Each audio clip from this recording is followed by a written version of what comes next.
जय श्री महाकाल। आदेश।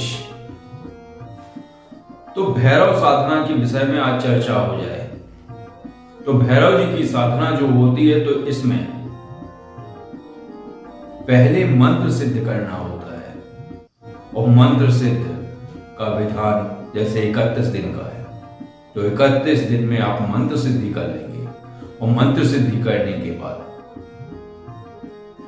केवल भैरव जी की साधना में एक ऐसा विधान है जो अन्य साधनाओं में नहीं है। और जब ये साधना आप 31 दिन करते हैं, तो भैरव जी की मूर्ति या एक यंत्र बनाना होता है, और उस यंत्र को भैरव जी का स्वरूप मानकर 31 दिन तक साधना की जाती है। और उस साधना को पूर्ण होने पर, या उस साधना के पूर्ण होने पर, आप उस यंत्र को और उस माला को विसर्जित करेंगे। ये भैरव साधना में आवश्यक होता है। और कई साधनाएं ऐसी हैं जिनमें ऐसी चीजें नहीं हैं, लेकिन जो भैरव स्वरूप साधना है, तो वो हर साधना में ऐसा नहीं है, लेकिन कुछ साधनाओं में ये अनिवार्य होता है। तो आज मैं कुछ आपको प्रयोग बताऊंगा, जैसे उच्चाटन प्रयोग, विद्वेषण प्रयोग, मोहन प्रयोग, मारण प्रयोग, और भी इनके जो प्रयोग हैं, तो मंत्र वही रहता है, बस विधान के बदलने पर वो मंत्र वो प्रक्रिया करता है, या वो प्रतिक्रिया घटित होती है जो आप करना चाहते हैं, तो उसके अनुरूप वो विधान आप करेंगे। लेकिन सबसे पहले मंत्र की सिद्धि आवश्यक है, और मंत्र सिद्ध हो जाने पर ही आप ये सभी प्रयोग कर पाते हैं। तो जो उच्चाटन का प्रयोग है, उस प्रयोग को करने के लिए इस मंत्र का संध्या काल में या रात्रि वट वृक्ष के नीचे 10,000 जाप करना होता है, और वही जाप उस कार्य हेतु शक्ति को समर्पित करना होता है। फिर उस जाप का दशांश यानी 10 माला हवन करना होता है। हवन किस चीज से करेंगे आप? हवन की सामग्री है घी, थोड़ा सा दूध, थोड़ा सा दही, गन्ने का रस, गौमूत्र और खीर। इन सभी सामग्रियों के मिश्रण से दशांश हवन करना होता है, और शक्ति से प्रार्थना करें। उच्चाटन निश्चित रूप से होता है शत्रु का। दूसरा प्रयोग है स्तंभन प्रयोग। तो स्तंभन प्रयोग सुबह रविवार के दिन आप शमशान जाकर 10,000 मंत्र जाप करेंगे, और 10,000 मंत्र जाप करने के बाद संध्या में, शाम को, रात्रि में, मतलब संध्या का अर्थ है 7 या 8 के बाद वहां जाएं। वहां जाकर एक विशेष हवन सामग्री से दशांश हवन करें। जो आपने सुबह 10,000 जाप किया था, उसका दशांश हवन होगा। हवन सामग्री रहेगी जायफल, जावित्री, कनेर के फूल और घी। इन सभी के मिश्रण से हवन होगा, तो शत्रु निश्चित रूप से स्तंभित हो जाएगा। स्तंभित होने का अर्थ है उसका जड़ हो जाना, उसकी सारी प्रक्रियाएं रुक जाना, और उसके विकास के कार्य, उसके धनागमन के कार्य, उसकी बुद्धि का चलना, ये सभी कुछ स्तंभित हो जाता है। और वशीकरण प्रयोग के लिए गुरुवार के दिन सूर्योदय के समय नदी के किनारे बैठकर आप 10,000 मंत्र जाप करें, और 10,000 मंत्र जाप करने के बाद दशांश हवन करें। लेकिन सभी जाप और हवन करने के बाद शक्ति को इस जाप को समर्पित करना होता है उस विशेष व्यक्ति के प्रति जिसके लिए आप जो कार्य कर रहे हैं। तो हवन सामग्री रहेगी इसमें घी, आंवले का फल और बेलपत्र का फल। इन सभी के मिश्रण से आप ये हवन करेंगे, और हवन करने के बाद शक्ति से प्रार्थना करेंगे और प्रार्थना करने के बाद आप वहां से चले जाएंगे और ये प्रयोग आपको 7 गुरुवार करना है। इसी तरीके से जो भी प्रयोग बताए हैं वो 7 बार करने हैं, उन दिनों में 7 बार करने पर निश्चित रूप से भैरव बाबा की कृपा से आपके ये कार्य पूर्ण होंगे। लेकिन एक बात ध्यान रखें, जिसके लिए भी आप जो प्रयोग कर रहे हैं, अगर वो अपनी जगह सही है और परमात्मा की दृष्टि से उसका कोई दोष नहीं है, एक नियम और परम की दृष्टि के हिसाब से उसका कोई दोष नहीं है, अगर फिर भी आप उसके लिए ये प्रयोग करेंगे तो आप दंड के भागी बनेंगे। शक्ति आपको दंड दे सकती है क्योंकि उसके ऊपर कोई प्रक्रिया होगी और प्रक्रिया होने के बाद जो प्रतिफल घटित होगा वो आपको प्राप्त होगा। अगर कोई व्यक्ति आपको जरूरत से ज्यादा परेशान कर रहा है तब ही आप ये प्रयोग करें, लेकिन तब भी अनुचित है करना। किसी भी प्रकार के प्रयोग करने से पहले एक बार सोच अवश्य लें, क्योंकि ये तलवार की धार पर चलने जैसा है।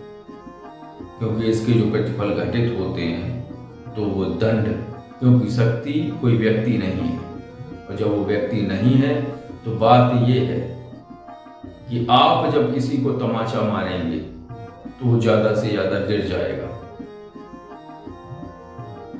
और अगर कोई बड़ी शक्ति किसी को तमाचा मार दे तो ये पक्की बात है कि उसकी गर्दन धड़ से अलग निकल जाएगी। मान लो एक जो भीम थे, मैंने सुना है उनमें सहस्त्र या 100 हाथियों का बल था, ऐसा सुना है। तो अगर भीम किसी को तमाचा मार देते तो फिर शक्तियों की तो बात ही है। तो इस चीज को ध्यान रखें विशेष रूप से, कोई भी कार्य करने से पहले आपको सही और गलत का निर्णय करना होगा। तो मंत्र मैं आपको बता रहा हूं भैरव बाबा का, ध्यान से सुनिएगा, उसको नोट कर लीजिएगा। अगर आप साधना करना चाहें तो पहले इस मंत्र का जाप कर लें एक निश्चित समय पर, और इस साधना को पूर्ण करने के बाद ही आप ये प्रयोग कर सकते हैं। लेकिन प्रयोग कब करना है ये आपकी खुद की बौद्धिकता पर निर्भर करता है। और ये सभी साधनाएं अपने विवेक अनुसार करिए, क्योंकि बिना मार्गदर्शक के की गई साधनाएं किसी भी तरीके का प्रतिफल घटित कर सकती है। ये आपके स्वयं के विवेक पर निर्भर करेगा।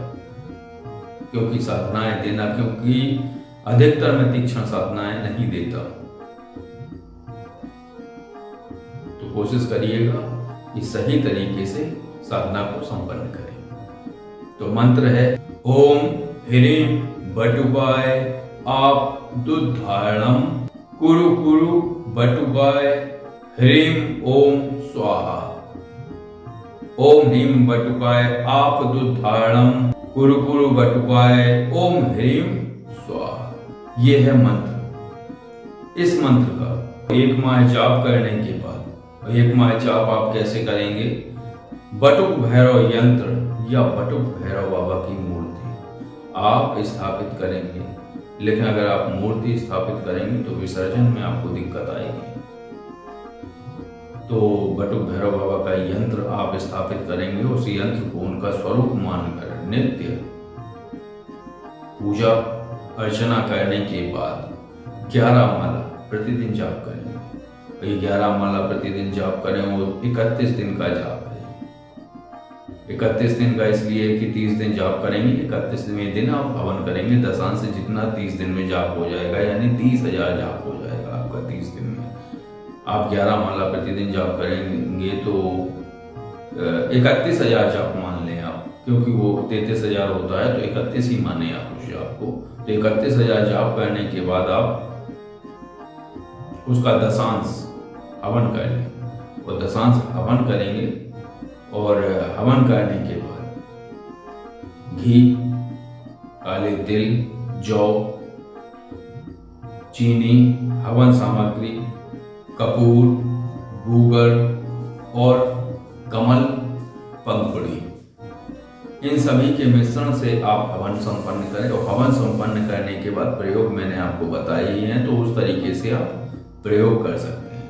ये बटुक भैरव बाबा का मंत्र है और बटुक भैरव बाबा के ये प्रयोग हैं, लेकिन प्रयोग करने के पहले आप अच्छी तरह से सुनिश्चित हो जाएं ये करना उचित है या नहीं है। तो ये आपके विवेक पर निर्भर करता है, लेकिन हाँ, साधना अगर आप करना चाहें तो कर लें। लेकिन यह है कि जब 31वें दिन हवन आप कर लें तो जल में वो यंत्र और वो माला विसर्जित करनी होती है। और ध्यान रखें, अघोर पद्धति द्वारा माला संस्कारित हो और रुद्राक्ष माला से ही आप ये जाप संपन्न करेंगे। साधारण माला से जाप ना करें तो ज्यादा अच्छी बात है। और इनकी साधना पूर्ण हो जाने के बाद, हवन करने के बाद पूर्ण समर्पण भाव से उनका ध्यान करें और अपनी साधना सफल होने के लिए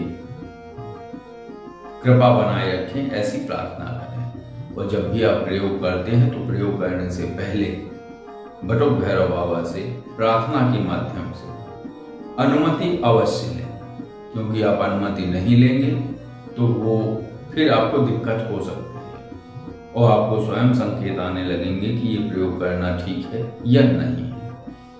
तो आपको ये जानकारी कैसी लगी और ये साधना कैसी लगी? तो अगर ये जानकारी और साधना अच्छी लगी हो तो वीडियो को लाइक अवश्य करें। और अगर किसी भी आध्यात्मिक विषय पर अगर आप जानकारी चाहते हैं, कॉल ऐप में जय योगेश्वर महादेव आईडी सर्च करके आप कॉल कर सकते हैं। और अगर साधारण किसी विषय पर जानकारी चाहते हैं तो जो स्क्रीन पर नंबर है उस नंबर पर आप कॉल कर सकते हैं। व्हाट्सएप मैसेज द्वारा आप जानकारी ले सकते हैं। आदेश। जय श्री महादेव।